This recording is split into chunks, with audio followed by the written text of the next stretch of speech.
হাজরে আসওয়াদ পাথরটা সাফা পাহাড় থেকে দেয়ালের গায়ে বসাবে কে? সেই ঝগড়ার বিচারের দায়িত্ব গেল কার ঘাড়ে? নবীর উপরে গেল। রাসূলুল্লাহ যে করলেন কি, হ্যাঁ বলে কেউ মারপিট করো না, পাথর নিয়ে ঝগড়া, চলো তো একটা বড় খেরকা নিয়ে কাপড়টা রসুলের গায়ের কাপড়টা এখানে বিছিয়ে দিলেন, মাটিতে বিছিয়ে হাত দিয়ে পাথরটা তুলে দিলেন। বললেন তোমরা যত মোড়ল আছো সবাই এই কাপড়ের কোনায় কোনায় ধরো। সব মোড়লেরা কাপড়ের কোনায় কোনায় ধরলো, বলে বয়ে নিয়ে চলো কাবার গায়ে। এই পাথরটা দেওয়ার জন্যেই এ বলছিল আমি দেবো, ও বলছিল আমি দেবো, এ বললো আমি দেবো, ও বললো আমরা দেবো। একদম মার পিট খুন খারাপি অবশ্যম্ভাবী মারামারি করবেই তারা। রাসূলুল্লাহর উপরে দায়িত্ব পড়ে গেল, নবী পাথরটা দিলেন আর ওদের সবার বহনের দায়িত্ব দিলেন। ঝগড়া বাঁধাবার কোনো লাইন আছে? আর ঝগড়া হওয়ার কোনো লাইন? আচ্ছা ওরা তো বলছিল আমি একাই সম্মানের অধিকারী হব, ওরা সবাই মিলে দায়িত্ব দিল নবীর ঘাড়ে যে তুমি যা করবা আমরা তাই মেনে নেব। নবী ইচ্ছা করলে একা বয়ে এনে দেয়ালে লাগিয়ে দিতে পারতেন, কিন্তু না, সম্মান যখন পেয়েছেন সেই সম্মানে বহাল তবিয়তে সঙ্গী সাথী সবাইকে সেই সম্মানে তিনি ভাগ বসিয়ে দিয়েছেন। বলুন সকলে সুবহানাল্লাহ। তো সম্মানের হক আদায়ের ব্যাপারেও রাসূলুল্লাহ কত সচেতন ছিলেন। আচ্ছা এই মানুষের সঙ্গে ঝগড়া করার কোনো লাইন আছে? খেতে খেতে একদিন চাচিমা বললো মোহাম্মদ সে বাটি আর গোস্ত নে, গোস্ত বাটি আর রুটিনে দৌড়। বেশ খানিক সময় ফিরে এসে বললো খালি বাটি। করছে কি ব্যাপার? তাহলে আম্মু চাচিমা সে ওই পাড়ার একটা মানুষ মারা গিয়েছিল, ওদের বাড়িতে না আজকে দুপুরে খাওয়ার কিচ্ছু ছিল না, আপনি আমার যা 2 পিস রুটি দিয়েছিলেন, 1 পিস রুটি খেতে খেতে আমার যেই মনে হয়েছে গোস্ত আর 1 পিস রুটি নিয়ে আমি ওদের বাড়িতে দিতে গিয়েছিলাম। সুবহানাল্লাহ সুবহানাল্লাহ। বয়স মাত্র 9 বছর বয়সেও যার ভাগের 2টো রুটির একটা খেয়ে আর একটা রুটি ও পাড়ার গরিব মানুষকে খাইয়ে আসে, এই মানুষটার সঙ্গে ঝগড়া বাঁধাবার কোনো মানুষ আছে? আবু জেহেল তো বিরাট শত্রু। সেই আবু জেহেল যখন 6 মাসের সিরিয়া বাণিজ্য চলে যাবে, বউটারে বাপটারে আত্মীয় স্বজন সবার কাছ থেকে বিদায় নে, আরে এখন তো 40 দিনের হজ, তাই কেন্দে নেন্দে আমরা একাকার করি, তাই না? বাপ যদি হজে যায় মেয়ে কাঁদে, তাহলে তারপরে আরো অনেক লোক কাঁদে। কিন্তু ওরা যখন এক একটা সফরে যেত 4 মাস 5 মাস 6 মাস লেগে যেত। আবার এমন প্রচুর নজির আছে ব্যবসা করতেই বেরিয়ে গেছে আর কোনো সন্ধানই হয়নি, কোথায় কোন মরুভূমিতে পড়ে গেছে মরে গেছে সে আর খবর হয়নি, এমনও বহু মানুষের নজির আছে। তো 6 মাস সিরিয়া বাণিজ্যে বেরিয়ে যাবেন যে বাড়ির আত্মীয় স্বজন সবাইকে বলে, সবার শেষে মোহাম্মদকে কোলে করে নিয়ে কপালে চিবুকে ঠোঁটে চুমুকে বুকে জড়িয়ে ধরে বলে বাবা 6 মাস তোর সঙ্গে দেখা হবে না, সময় মতো খাবি, দুপুরে রোদি যাবি না, বিশ্রাম করবি, খবরদার খবরদার তুই খুব ভালো থাকবি, আমি 6 মাস পরে এসে যেন দেখি তোর শরীর স্বাস্থ্য আরো ভালো হয়েছে। সবার কাছ থেকে বিদায় নিয়ে আবু জেহেল সর্বশেষ বিদায় নিত কার কাছ থেকে? রাসূলুল্লাহর কাছ থেকে। চলে গেল ব্যবসায়, ব্যবসা থেকে 6 মাস পরে দেশে ফিরে মার্কেটে মালপত্র সব বেচা কেনা করে মহল্লায় প্রথম ঢুকি খোঁজ করবে এরা মোহাম্মদ কোথায়। প্রথম ঢুকেই মোহাম্মদের খোঁজ, মোহাম্মদ কোথায়। খুঁজে খুঁজে মোহাম্মদকে বের করে কোলে নিয়ে আদর করে বিদেশ থেকে আনা খাবার মোহাম্মদকে খাইয়ে চুমু খেয়ে আদর যত্ন করে হাত ধরে এনে তারপর নিজের বাড়িতে উঠবে। এটা হলো আবু জেহেলের ইতিহাস। শত্রুটা হলো কি করে? এসব মহব্বত, এসব প্রেম, এসব স্নেহ, এ যত্ন 40 বছর ধরে তো চলেছে। ঝগড়া তো হওয়ার কথা না, বলেন? ঝগড়া হওয়ার তো কথা না, কিন্তু হলো কেন? প্রিয় শ্রোতা মণ্ডলী মনে রাখুন, ঝগড়া হওয়ার অন্য কোনো কারণ ছিল না। ঝগড়া হওয়ার একমাত্র কারণ ধর্মীয় কারণে ঝগড়া নয়, ও ঝগড়ার পিছনে অবশ্যই রাজনৈতিক কারণ ছিল। আমরা মনে করি আবু জেহেলের সঙ্গে রাসূলুল্লাহর, উতবার সঙ্গে রাসূলুল্লাহর, উমাইয়ার সঙ্গে ওমরের এই ঝগড়া বোধহয় ধর্মের ঝগড়া, কিন্তু গভীরভাবে যদি আপনি অপারেশন করেন আপনি বুঝতে পারবেন এই ঝগড়া প্রকৃত অর্থে ধর্মের ঝগড়া ছিল না, এ ঝগড়া হলো প্রকৃত অর্থে রাজনৈতিক ঝগড়া। আচ্ছা, রাম জন্মভূমিটা কি ওটা ধর্মের মন্দির? রাম জন্মভূমি যেটা রাম মন্দির, বাবরি মসজিদ ভেঙে করা হলো, ওটা কি সত্যি সত্যি ধর্মের মন্দির? কিসের মন্দির জোরে বলেন? রাজনীতির মন্দির, ওটা ধর্মের মন্দির না। ওই রকম মন্দির অযোধ্যায় আরো 15টা আছে, আর প্রত্যেক মন্দিরের সামনে লেখা আছে এইটা হলো রামের আসল জন্মভূমি। বুঝতে পারেননি? আরো 15টা মন্দির আজও আছে। তা সত্যি যদি ভাই রামের পুজো হবে, তা এক রাম একসঙ্গে ক জায়গায় জন্ম নিয়েছে সেই হিসাবটা তোদের হিসেব, ওই হিসেব আমি দিতে যাব না। তা সবাই বলছে, এ বলছে আমার এই মন্দিরটা হলো রামের আসল জন্মভূমি, ও বলছে এই না, ও যেটা লিখেছে মিথ্যে কথা, আমার এই মন্দির ওর অনেক আগে, রাম এখানেই জন্ম নিয়েছে। এ বলছে না না, ওরা দুটো যা বলেছে ঠিক বলিনি, ও দুটো হলো ডুপ্লিকেট রাম, যে আসল রাম সে আমার এখানে জন্মেছে। রামের জন্মের মন্দির এইরকম অযোধ্যায় 15টা আছে। তারপরেও বিরাট ঘটা করে বাবরি মসজিদটা ভেঙে আর একটা মন্দির করতে হলো। তাও মন্দের কপাল ভালো যে মাছ যখন ব্যথা উঠলো দৌড় গিয়ে এদিক সেদিক না গিয়ে অন্তত বাবরি মসজিদে উঠলো, ডেলিভারি যখন ওকে হয়েছে। সত্যিকারের কি মসজিদ ভেঙে মন্দির করা, এটা কি সত্যিকারের অর্থে ধর্মের মন্দির? ধর্ম করার ইচ্ছা থাকলে প্রচুর মন্দির ছিল, এটা হলো রাজনৈতিক মন্দির,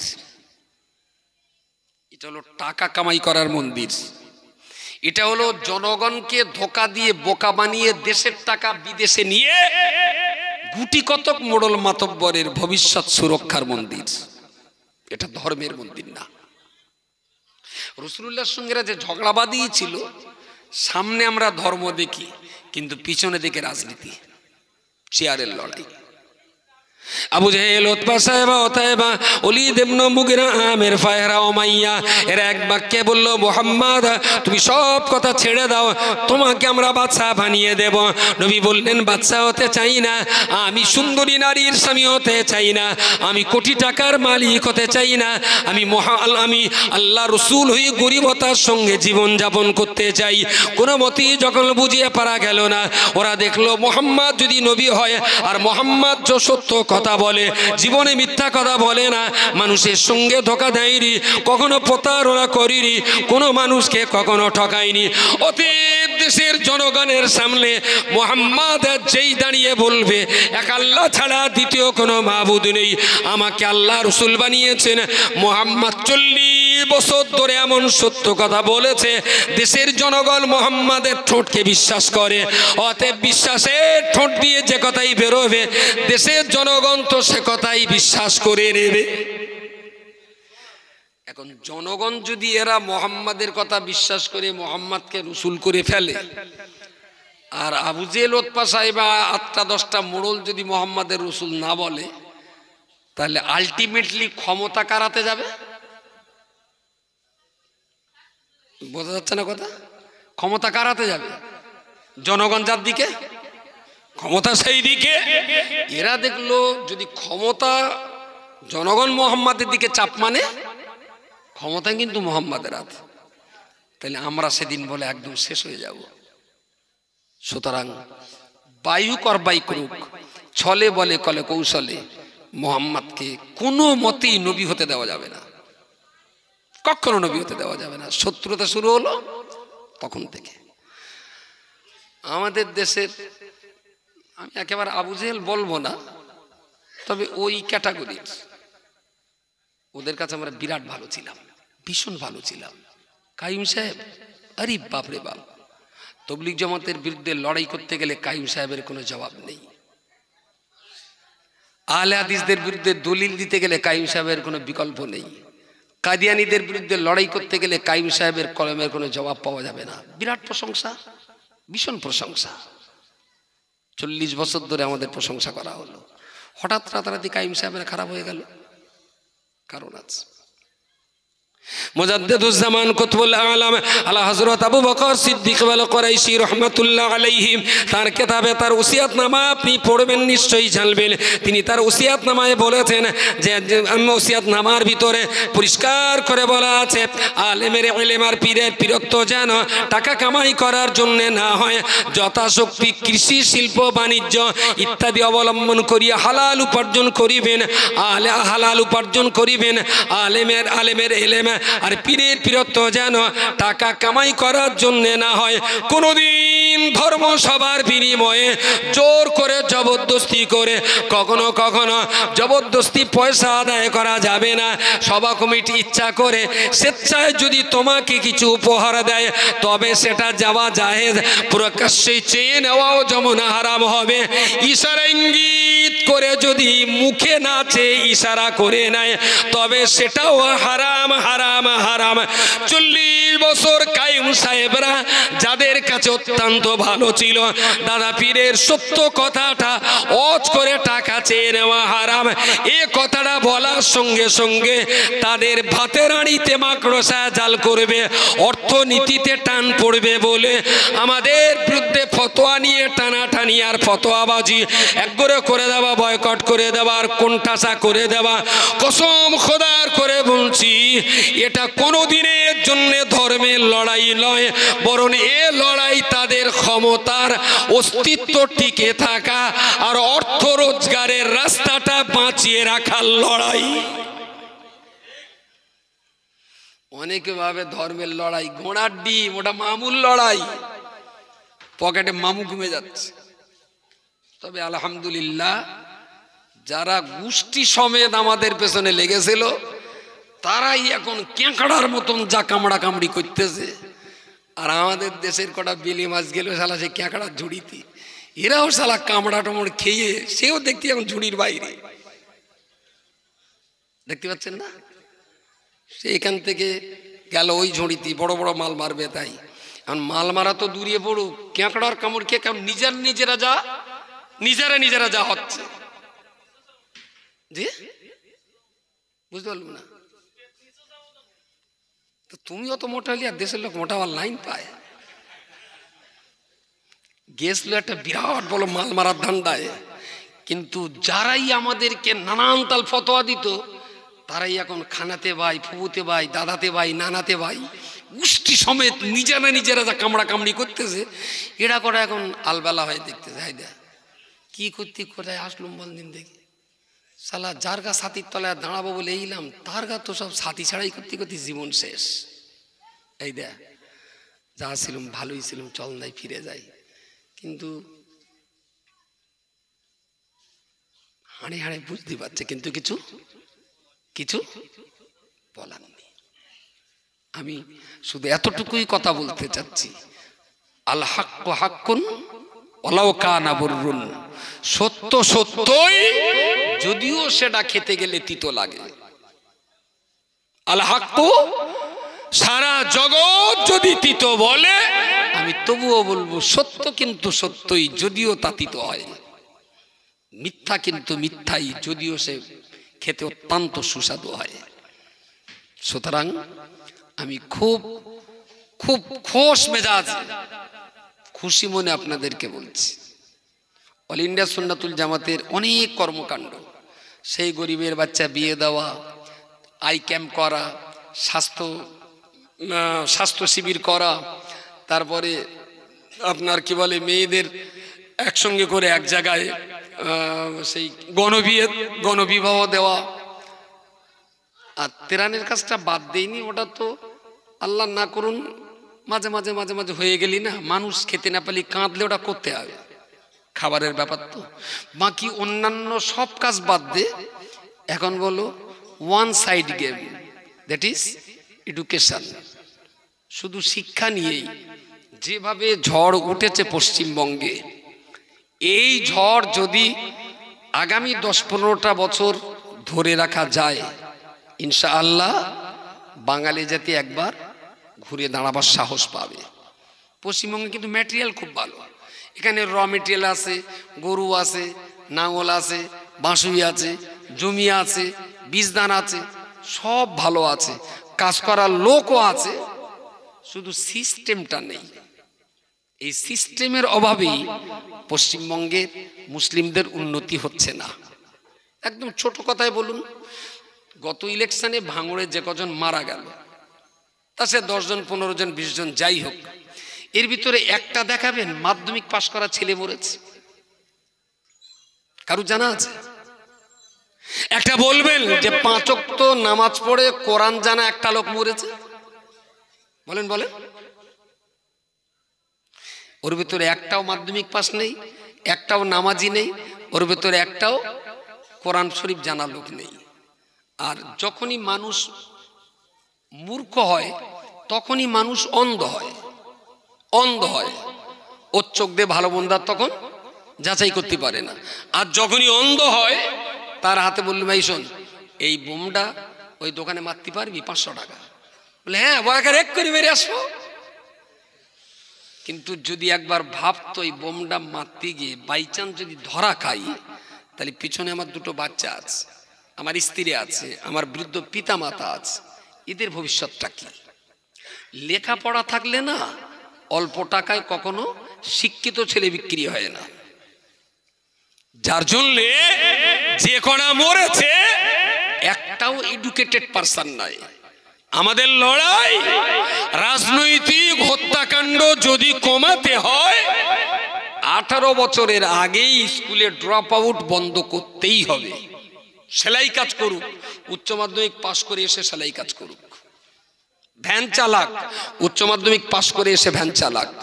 জুতো সারাই করে টাকা রোজগার করুক, উচ্চ মাধ্যমিক পাশ করে এসে জুতো সারাই করুক। আমি গ্যারান্টি দিয়ে বলছি, মুসলমানরা নিজেরা আত্মকলহ এইভাবে আর মরবে না। তবে সময় লাগবে। আর লেখাপড়া না শেখালে শুধু ওই 50টা টাকা দিয়ে বলবেন এই অমুকের মাথায় ইট মারবি, বলে এক্ষুনি মেরে দেবে, পড়াং করে মেরে দেবে, বলার আগেই মেরে দেবে। 50 টাকা বিক্রি হবে। ও তো নিজে চেনে না ওর যে কত দাম। ও যদি চিনতো তাহলে 500 টাকার বিনিময়ে বোম বানতে যেত না। নিজেকে চেনে না বলেই এই কাজে গেছে। আমি খুব খোশ মেজাজেই বলছি, আমাদের গ্রামে গ্রামে MIVP model Islamic village project, আমাদের এই প্রজেক্টের চরিত্র হলো গোটা গ্রামকে শিক্ষার আলোয় আলোকিত করা, গ্রাম গুনে নেওয়া। প্রথমে কত লোক আছে, কত পড়ছে, কারা পড়ে না, তাদেরকে কিভাবে আনা যাবে। এই পূর্ণাঙ্গ প্রজেক্টটার নাম হলো MIVP model Islamic village project. সবার জন্য স্কুল বাধ্যতামূলক, সবার জন্য 24 ঘন্টার ভিতরে মাত্র 2 ঘন্টা মসজিদে কিংবা মক্তবে বসে ইসলামী শিক্ষাটা নিতে হবে। 22 ঘন্টা জেনারেল শিক্ষার জন্য থাক, 2 ঘন্টা দিনের জন্য থাক। এটাও যতটা দরকার ওটাও ততটা দরকার। এই আন্দোলনটা যেভাবে যাচ্ছে, হালি পড়ে দেখতে পাচ্ছি চামচিকি করা। আমার মাদ্রাসার বিরুদ্ধে আর কিছু বলতেছে না, বেশি বলতেছে মডেলের বিরুদ্ধে। কেন তা কি জানি। এই যে গুঁড়ো গুঁড়ো ছোট ছোট কচি যারা কেরালা মডেলে পড়ে না, এখন এই শালা বাচ্চাকে উঠের কামড় ওরা আর কোনো মতেই সহ্য করতে পারছে না। বিরাট জ্বলা জ্বলতেছে। মাদ্রাসার বিরুদ্ধে খুব একটা লেগেছে না, এখন শুধু লেগে রয়েছে মডেলের বিরুদ্ধে। তার মানে আমি আবু জেহেলের গা জ্বালা করতেছে, মানে তাহলে বুঝতে হবে যে নবিয়ানা কাজটা ভালো হচ্ছে বলি আবু জেহেলরা জ্বলছে। আমি একটু কালামুখো ফেনা হয়েছি। আমার চারিপাশে যা আছে মাশাআল্লাহ সব ঠিক আছে, আমি একটু কালামুখো ফেনা চুপ করে রয়েছি। জি যা বলে বলুক গে যা। হুজুর এইটা একটু করলি হতো না, দেখতে পাচ্ছেন না ঘাড়ি উঠে যাচ্ছে একদম, কিছু একটু করুন। তোরা আসি চালা, আমার একটু নিরবিলি থাকতে দে। আমি কিচ্ছু বলি না, একদম চুপচাপ আছি। আশপাশে যা হচ্ছে তাতেই তো 2-4টার মাথায় মনে হচ্ছে হনুমান ঢুকে গেছে। কখন কি বলতেছে কোনো তালগোল পাচ্ছে না। আমি বলছি কোনো টেনশন নেই, শুধু মানটা ঠান্ডা রাখুন, আর যারা ভুল বকছে ওদের একটু ভুল বকতে দিন, একটু ভুল বকতে দিন। যেটা চলছে, যেটা যত দিন যাচ্ছে, এদিকে এই কলকাতার মাটি, এই বসিরহাটের মাটি থেকে আলহামদুলিল্লাহ টিচারদের ট্রেনিং করার জন্য আমি এখন মাস্টার পাঠাই কুচবিহারে। সুবহানাল্লাহ বলবেন না? এখন 24 পরগনা পথ দেখাচ্ছে আসামকে। আসাম আমাদের বোর্ড অফ ইসলামিক এডুকেশনে আসাম থেকে 8টা মাদ্রাসা যুক্ত হয়েছে। সুবহানাল্লাহ বলেন। আমাদের এখানকার ছেলেরা কুচবিহারে যে ট্রেনিং করাচ্ছে, মালদাতে যে ট্রেনিং করাচ্ছে, দিনাজপুরে ট্রেনিং করাচ্ছে, আসামে ট্রেনিং করাচ্ছে। 24 পরগনার বাউন্ডারি পেরিয়ে এখন আসাম কুচবিহার, এদিকে নামখানা কাকদ্বীপ পর্যন্ত, ডোলাহাট পর্যন্ত গেছে। ডোলাহাট, নামখানা কাকদ্বীপ যাবে ইনশাল্লাহ। এই শিক্ষা ব্যবস্থাটা জেনারেল শিক্ষিত মানুষেরা এতভাবে মেনে নিয়েছে, এত ফার্স্ট ক্লাস করে মেনে নিয়েছে যে দিন দুনিয়া দুই শিক্ষার সমন্বয়, এর উপরে কথাই হয় না। আমি চাইবো হাই স্কুলের হেডমাস্টার একদিন মসজিদে এসে ইমামতি করবে, মসজিদের মাওলানা একদিন হাই স্কুলের ইংরেজি ক্লাসের ক্লাস নিয়ে নেবে। আমার কথা পাওয়া যায়নি? দুই শিক্ষার মেলবন্ধন ঘটাতে পারলেই জাতিকে আর কেউ পিছনে টেনে ধরতে পারবে না, এ জাতি এগিয়ে যাবেই যাবে। সুতরাং কিছু চিৎকার, কিছু চেঁচামেচি একটু করবে। আর সূর্য উঠলে তো চামচিকের খুব পাতলা পাশম, চামচিকের পাতলা ডানা, ও একটু খিচিমিচি করে, ওতে বাড়িওয়ালার কিছু এসে যায় না। বলেন, চামচিকের যদি কিচিমিচি করে তাই বলে বাড়িওয়ালা কি থানায় যাবে? চামচিকের বিরুদ্ধে থানা কেস নেয়? চামচিকের বিরুদ্ধে থানা কেস নেয়? মডেলের বিরুদ্ধে যে কটা হিজিবিজি কিচিমিচি করতেছে, ওরা আমার কাছে চামচিকে ছাড়া কিচ্ছু না, চা পারে। যাক, বলতে বলতে অনেক কথা হয়েছে, একটু দোয়া সবার শ্রেণী হবে। আর টাইমটা 5-7 মিনিট 10 মিনিট বেশি করে ফেলেছি, তার জন্য ক্ষমা চেয়ে নি। সকলে আসুন প্রিয় রাসূলের শানে আমরা দাঁড়িয়ে একটু সালাম পড়ে নিই। ইয়া নবী